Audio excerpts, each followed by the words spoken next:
मन मंदिरा गजर भक्तीचा.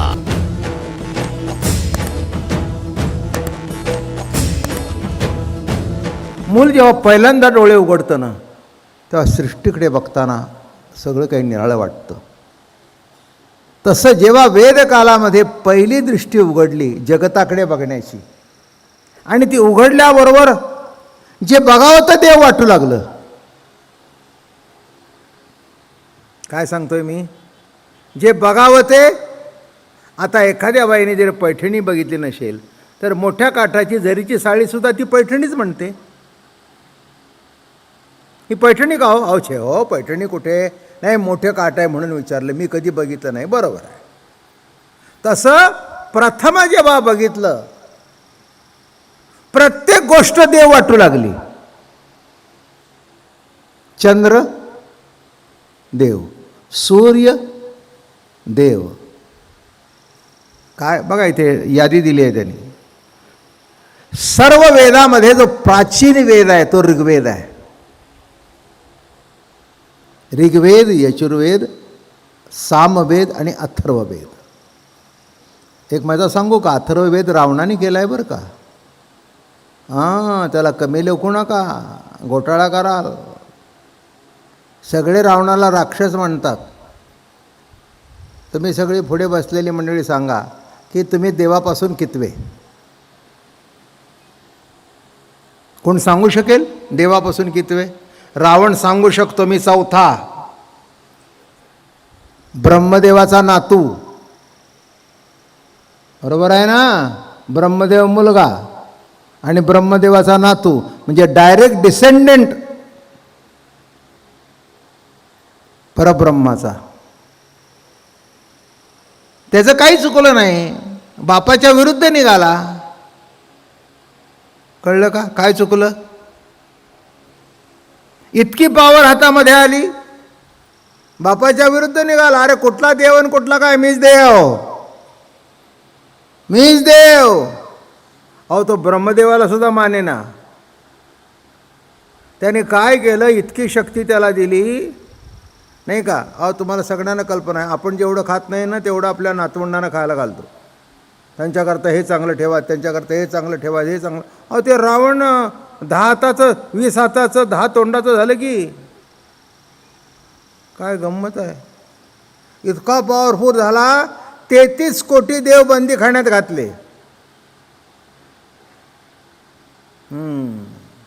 वारा त्यांच्या घरी झाडलोट करत होता. सकाळची, दुपारची, संध्याकाळची. म्हणजे एकदा घरात शिरलं दारातून की सगळ्या कोपऱ्यातून फुर फुर फुर फुर फुर फुर करत. हे तुम्ही जे काय वापरता, काय वापरता ते? हां, काय ते काय मला त्या म्हातारपण आलं असं वाटतंय.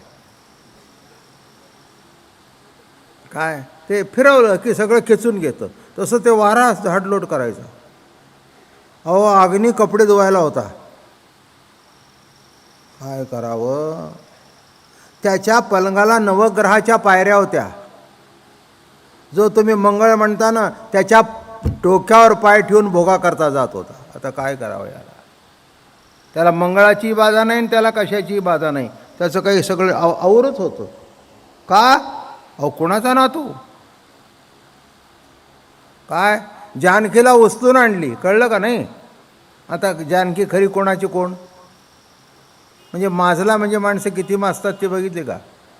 अहो, जानकी मातोश्रीच ना. अहो, नारायणच ना. म्हणून सध्या पेपरमध्ये जे बाप मुलीवर बलात्कार करतायत ही पूर्वीपासूनची कथा आहे. कळलं का तुम्हाला? ही आद्य कथा आहे. म्हणून तुम्ही आश्चर्य करू नका पेपरमध्ये वाईट बातमी वाचल्यानंतर.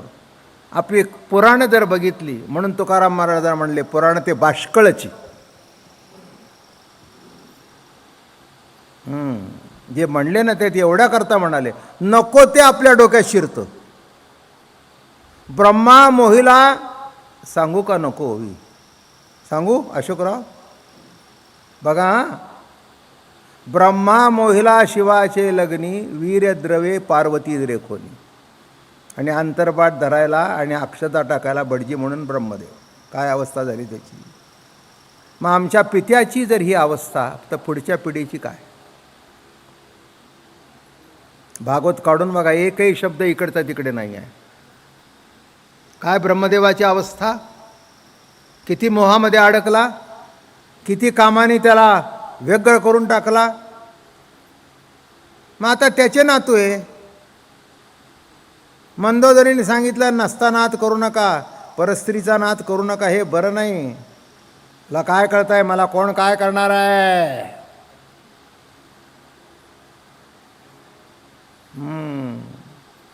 त्यातल्या त्यात ते पेटलं कुठे माहिती आहे का?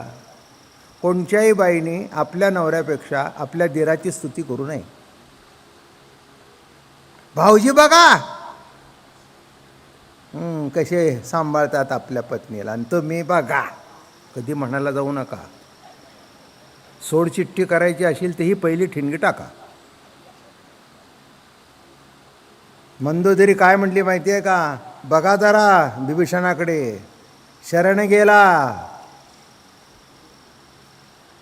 वाचला, तुम्हाला कळलं नाही का? राम परब्रह्म आहे. हां, सेतू बांधला, तुम्हाला कळलं नाही का? शरण जा आणि कुळ वाचवा. अशी तलवार काढली. लक्षात ठेव म्हणले, बोललीस ते बोललीस. अजून तो रावणाला ओळखलं नाहीस याचं दुःख आहे. प्रत्येक पुरुषाला काही काही दुःख असतात. त्याच्यातलं एक दुःख असं असतं, आपल्या पत्नीने जर आपल्याला ओळखलं नाही तर ते दुःख फार असतं. इतक्या वर्ष लग्न होऊन तुम्हाला ओळखलंच नाहीस, काय गंमत आहे. इतक्या वर्ष लग्न होऊन अजून मला ओळखलं नाहीस. काही काय बायका सुद्धा म्हणतात, इतक्या वर्ष तुमच्यावर हलात काढली पण अजून नाही मला ओळखलं तुम्ही. हे संसारातलं मोठं दुःख असतं. काढली तलवार, पुन्हा म्हणशील तर छाटून टाकीन. ते म्हणले, काय चुकलं, कशाला विभीषणाची स्तुती करायला जातेस म्हणे. तो मूर्ख भोगात अडकला आहे, त्याला जगायचं आहे. मला रामाशी युद्ध तिथेच जाऊन करता आलं असतं, पण मी इथे आणलं आहे. कशा करता? माझे सद्गुरू शिव आहेत, त्यांच्या चरणावर सुवर्णकमळाची, सहस्त्र सुवर्णकमळाची माळ घातली आणि माझ्या सद्गुरूच्या चरणावर सहस्त्र शिरकमलाची माळ घालणार आहे. बघा आता कसा रावण आहे, तो कसा फिरला बघा. त्यांनी अथर्ववेद केला म्हणून त्याला कमी समजायचं काही गरज नाही. आपल्यात सुद्धा रावण असतात ना, नाही बापाला मानत, नाही आईला मानत, नाही देवाला मानत. ठीक आहे ना, कुठे बिघडलं? नाही मानत, नाही मानत.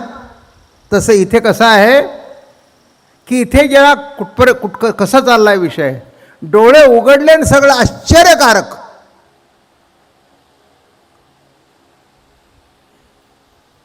ते लहान मुलं कसं बघतं बघा. मग बघेल ते देव. माझं म्हणणं कळलं का? 33 कोटी देव कसे झाले ऐकून घ्या. हां, मग काय काय देव झाले यादीच आहे बघा इथे. वरुण, इंद्र, अग्नी, सोम, वायू, अश्विन, वरुण, मरुद, उषा, पर्जन्य, प्रजापती इत्यादी अनेक देवतांच्या प्रार्थना आहेत. प्रार्थना करणाऱ्यांची बाह्यदृष्टी असून सृष्टी अनेक देवता आहेत असा त्याचा बोध होतो. म्हणजे अपुरा बोध झाला बरं का. नीट लक्षात घ्या, हे जरा समजणं महत्त्वाचं आहे. बाह्य अंगाने देव बघितल्यानंतर काय बोध झाला? अनेक देवता आहेत. तत्वता काय आहे? हां, हे जे जाणते श्रोते आहेत त्यांच्या चटकन लक्षात होईल. एक देव असताना प्रत्येक वस्तूमध्ये देव बघणं बरोबर, पण एकात अनेक बघणं. एकच अनेक आणि अनेकच एक. अनंत रूपे अनंत वेशे देखिले म्या तयासी आणि बाप रुक्मादेव रुखुण बाणली ऐसी. अनंत रूपाने अनंत वेशाने मी कोणाला बघितलं? तुलाच, तुलाच, तुलाच. तसं हे इथे कौतुकाने म्हणतायत. काय काय घडलं म्हणाले? मग आप, तेज इत्यादी पंचमहाभूते ही जड नसून निरनिराळ्या देवताच आहेत. मानवी जीवनाचे निष्पन्न करण्याची शक्ती यांच्यामध्ये असून अनन्य भावाने प्रार्थना केल्यास धनधान्य समृद्धी मागण्याची प्राप्ती होऊ शकते असा समजूत व प्रार्थनायुक्त सूक्त आढळतात.